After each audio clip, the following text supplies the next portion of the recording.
I don't think there'll be any disagreement.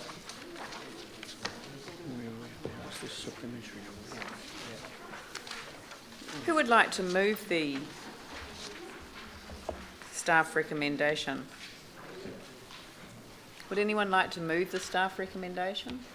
Pauline, Phil? Are there any questions? It's really just a clarification, and I know that, Ian, this was done quite quickly, and thank you very much, because I think this is a very strong submission.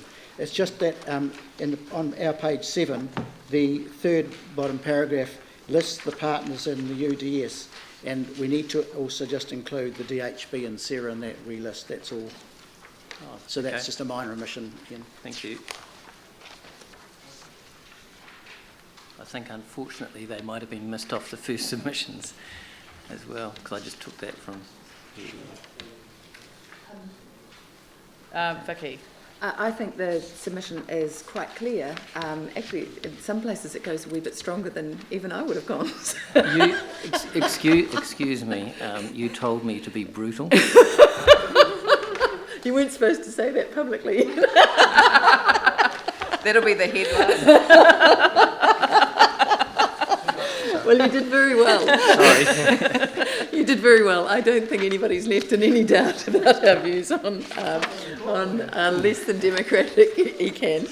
I just think there are a couple of little minor changes, and I'll just do them later with Carleen or Leanne.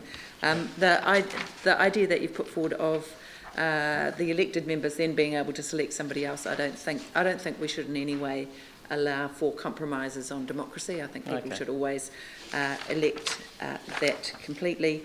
And the other option, I guess, that we could have looked at is that we just take transport and air and leave this authority with only water. But perhaps you didn't want to go quite that far. Yes, there are only so many times you can actually say that, and there is a review underway. I didn't see the point in... No, that's actually a very good point. That was actually the position that we adopted when the government did the review. Our preference was for... I wonder whether it would be useful for the select committee that we attach the... that concept. The actual proposal that we put to the government when they called for submissions on the discussion paper. Yes, except this is taken from that document.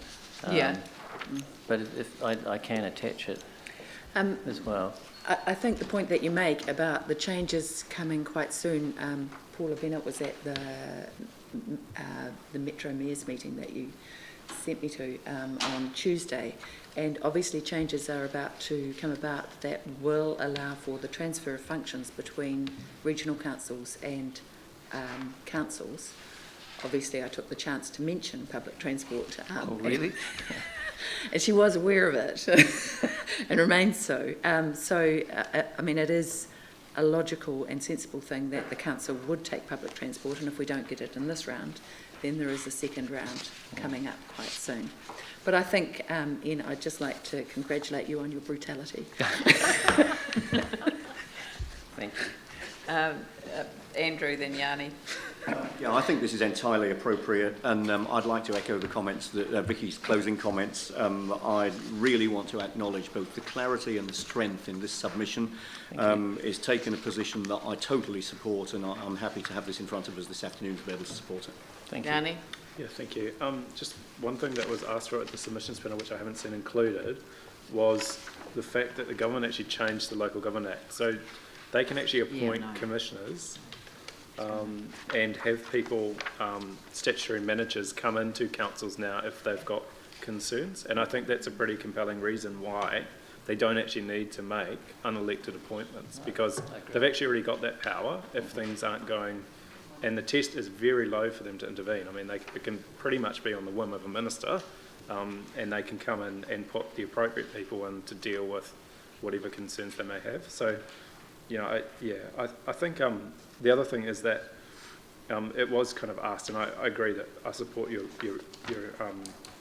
strong stance in terms of an elected ECAN, but also that sometimes pictures tell 1,000 words. So pictures of things like the air quality in Woolston or pictures of the cows in Lake Ellesmere, or pictures of the waste dump, the illegal waste dumps, or pictures of the quarries in the southwest, actually paint a pretty powerful picture of concerns that people have expressed who have no democratically elected representatives to advocate on their behalf. So I was just wondering if they could be fit.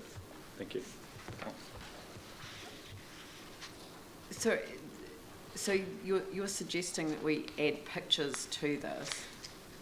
Yep. Well, and we're actually regarding the Water Authority as something that should be established. If you read some of those, the comments 2013 around Woolston report, I think it was. You know, I just caution about that. But your first point, I totally agree with. I think that it's important that we reflect the changes in the legislation, so that the government has powers that it didn't previously have, and that would enable the government to appoint 2 elected boards if they were concerned about, you know, various matters. They don't have the power to do that for the purposes of continuity, which is the power that they're proposing. I have a very simple view on this, and that is that there is no taxation without representation. It's an absolute, and if the government wants to appoint members to run an organisation, then they should take the power of taxation off them. It's as simple as that. So I have a very strong view on this, and I'm very pleased with it, but I think you should pick up the point that Yanni makes. I don't think that we're going to get anywhere on we're not going to get anywhere on promoting our cause if we look to attribute any blame to existing organisations for any functions that they may or may not carry out, because I'm sure that there would be those that would make similar comments about our organisation from time to time. And it's easy to say things without causality having necessarily been established. So I'm going to caution against the photograph approach. I totally agree about the changes in the legislation, but I just think that it would be really dangerous to go down that pathway, because people who live in glass houses you know, have to be particularly careful about what might be coming back the other way. I know we've spoken this, but one of our first paragraphs in the submission acknowledges that we're actually talking about the processes, not the current commissioners. Exactly. That's right. And also just to support that, Leanne, is on page 7 that we're talking about the Creech report notes the explicit intent is for the commissioners to withdraw and be replaced by elected representatives as soon as their task is achieved. And the next paragraph we say it is clear these objectives have been met, however the government has. So if we go saying that they haven't achieved them, then... but also I have a question, if I may, and it's just the very, very last paragraph saying that the government, either willingly or by default, may be responsible for the fact that achieving the objective of return to democracy and the time now available is at risk. So how much time do we have? Is it still possible for them to make a decision to return to democracy?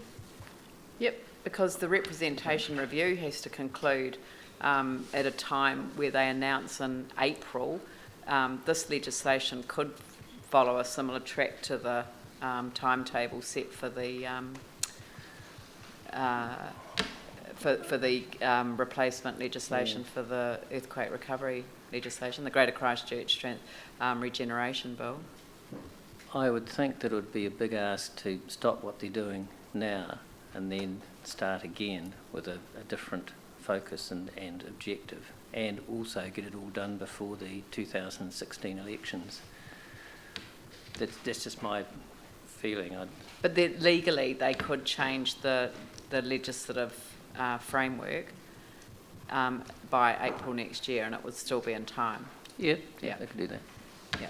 Do the ECAN elections have to take place at the same time as the rest of the local government? They do? Yes. You couldn't offset them?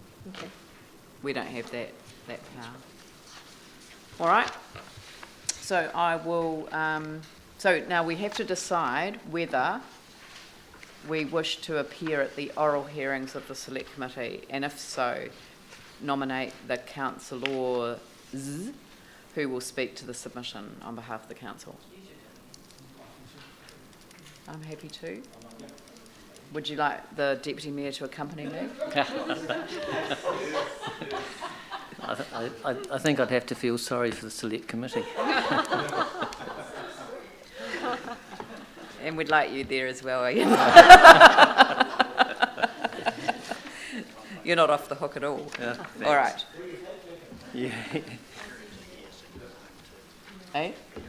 Yeah, the hearings are here, so we don't have to travel to Wellington. It's an additional advantage. Well, I did actually suggest that offering this room for the hearings was going to be interesting if we made a submission. Yes. So the Mayor and the Deputy Mayor will be sitting down there, and the Chair of the Select Committee will be sitting up here. I'll be out there. No, you'll be sitting next to us. Oh, really? Yes. Okay. We shall be calling upon you for your guidance and advice. Thank you. All right, I shall put the motion. All those in favour say aye. Those opposed say no. That's carried. Thank you very much.